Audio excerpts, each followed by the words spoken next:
Hello everyone, finally railway group D की vacancy का detail notification आ गया है। लगभग 22,000 वैकेंसी आई है, जिसका डिटेल नोटिफिकेशन 30 तारीख को आया है और 31 जनवरी से इसके फॉर्म भरना भी शुरू हो गए हैं। अब नोटिफिकेशन में क्या क्या इंपॉर्टेंट बातें बताई गई हैं जो एग्जामिनेशन फॉर्म भरने से पहले आपको पता होनी चाहिए, इस वीडियो में हम डिटेल में डिस्कस करेंगे। पूरी जानकारी, कौन फॉर्म भर सकता है, कौन नहीं भर सकता है, आप इसके फॉर्म कैसे भर सकते हैं, एज क्या है, रिलैक्सेशन कितना मिल जाएगा, सब कुछ हम डिटेल में डिस्कस करते हैं। तो चलिए इस वीडियो को शुरू करते हैं। तो ये है आरआरबी एनटीपीसी ग्रुप डी का ऑफिशियल नोटिफिकेशन। सबसे पहले हम इम्पॉर्टेंट डेट देख लेते हैं। तो आपके फॉर्म भरना चालू हो जाएंगे 31 जनवरी से और 2 मार्च तक आप इसके फॉर्म को भर पाएंगे। इसके बाद हम देख लेते हैं कि आपकी सैलरी कितनी होगी इस वैकेंसी में और इसकी एज कितनी मांगी गई है। तो आपको इनिशियली 18,000 तक की सैलरी मिल जाएगी और 18 से लेके 33 वर्ष तक के अभ्यर्थी इसमें आवेदन कर सकते हैं। टोटल वैकेंसी जो इसमें आई है वो है 22,195। आरआरबी ने जो पहले नोटिफिकेशन जारी किया था उसके हिसाब से जो वैकेंसी थी वो 22,000 से कम थी, लेकिन अब एक रिवाइज्ड नोटिफिकेशन आया है जिसमें बताया गया है कि जो वैकेंसी है वो है 22,195। आगे इसमें बताया गया है कि ex serviceman, SC ST OBC और PWD कैंडिडेट को एज रिलैक्सेशन इसमें मिल जाएगा। नेक्स्ट हम आ जाते हैं फिजिकल स्टैंडर्ड पर। यह है 4 कैटेगरी में दिए हुए हैं, A2, A3, B1 और C1 पर। ठीक है, आप इसका एक स्क्रीनशॉट ले लीजिए और इसको डिटेल में पढ़ लीजिएगा कि कौन सा फिजिकल स्टैंडर्ड में आप आते हैं। इसके बाद हम देख लेते हैं एज रिलैक्सेशन किस कैटेगरी को कितना मिल जाएगा। तो OBC को 3 साल का एज रिलैक्सेशन मिल जाएगा, SC ST को 5 साल का एज रिलैक्सेशन मिल जाएगा और इसी के साथ जो एक्स सर्विसमैन हैं और UR से आते हैं तो उनको 3 साल का, OBC से आते हैं तो 6 साल का और SC ST से आते हैं तो 8 साल का एज रिलैक्सेशन मिल जाएगा। UR और EWS हैं तो 10 साल का एज रिलैक्सेशन मिल पाएगा। अब आप अपनी एज काउंट कैसे करेंगे?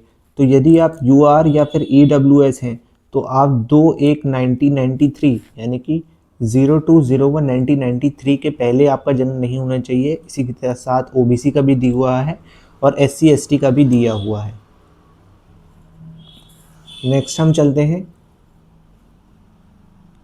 PWD कैंडिडेट को कितना एज रिलैक्सेशन मिल जाएगा। तो यहाँ देखिए 15 से लेकर 10 साल तक का भी रिलैक्सेशन मिल जाएगा, ये आप इसके अकॉर्डिंगली चेक कर लीजिएगा। इसके बाद एजुकेशन क्वालिफिकेशन को देख लेते हैं। तो यदि आप 10th पास हैं यानी कि आपने मैट्रिकुलेशन किया है तो आप इस वैकेंसी के लिए एलिजिबल हैं, आप इस वैकेंसी को भर सकते हैं। नेक्स्ट चलते हैं, हम देख लेते हैं फ़ीस कितनी लगेगी। तो यदि आप UR कैटेगरी से आते हैं तो आपको 500 रुपये फ़ीस देनी पड़ेगी। ठीक है, और यदि आप किसी रिज़र्व कैटेगरी से आते हैं जैसे कि SC ST, ex serviceman, PWD या फिर फीमेल, तो आपको 250 रुपये फ़ीस देनी पड़ती है। इम्पॉर्टेंट बात यह है कि जो आप 500 रुपये जो इनकी फ़ीस लगती है, यदि आप एग्ज़ाम में अपीयर हो जाते हैं तो 400 रुपये एग्ज़ामिनेशन फ़ीस आपकी वापस आ जाती है और यदि आपने किसी रिज़र्व कैटेगरी से फॉर्म भरा है तो 250 के 250 आपके एग्ज़ामिनेशन देने के बाद आपके अकाउंट में वापस आ जाते हैं। ठीक है,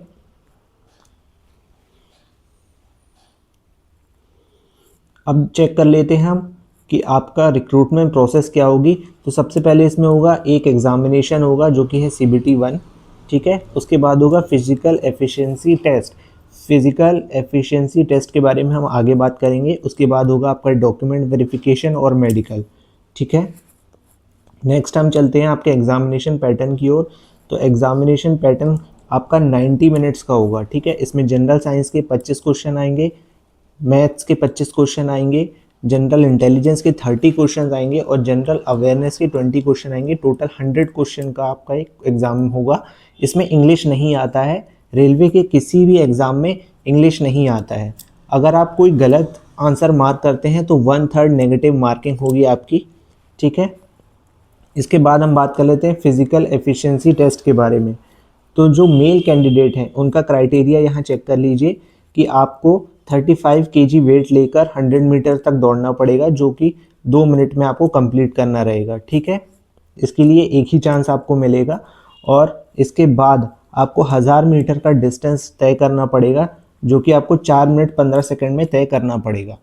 फीमेल कैंडिडेट की अगर बात करें तो इनके लिए 20 kg वेट लेके आपको दौड़ना पड़ेगा 100 मीटर तक।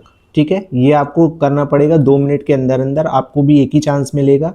और फीमेल कैंडिडेट्स के लिए नेक्स्ट है वो है कि आपको 1000 मीटर की दौड़ करनी पड़ेगी 5 मिनट और 40 सेकंड में। ठीक है, अब बात कर लेते हैं पीडब्ल्यूडी कैंडिडेट के लिए फिजिकल एफिशिएंसी टेस्ट होगा या नहीं होगा। तो इसमें साफ दिया गया है कि पीडब्ल्यूडी कैंडिडेट के लिए फिजिकल एफिशिएंसी टेस्ट एग्जेम्प्टेड है, मतलब उनको ये नहीं देना पड़ेगा। ठीक है, इसके बाद होगा आपका डॉक्यूमेंट वेरिफिकेशन। यह है डॉक्यूमेंट वेरिफिकेशन की यहाँ डिटेल दी गई है। तो ये थी डिटेल इन्फॉर्मेशन इस वैकेंसी से रिलेटेड। अब नेक्स्ट वीडियो में मैं आपको बताऊंगा कि इसका एग्जामिनेशन फॉर्म कैसे भरना है। यदि आपके मन में इस वैकेंसी से रिलेटेड कोई भी सवाल है तो आप कमेंट सेक्शन में मुझसे पूछ सकते हैं। यदि आप इस चैनल पर नए हैं, पहली बार आए हैं, तो इस चैनल को सब्सक्राइब कर लीजिए और इस वीडियो को लाइक कर लीजिए।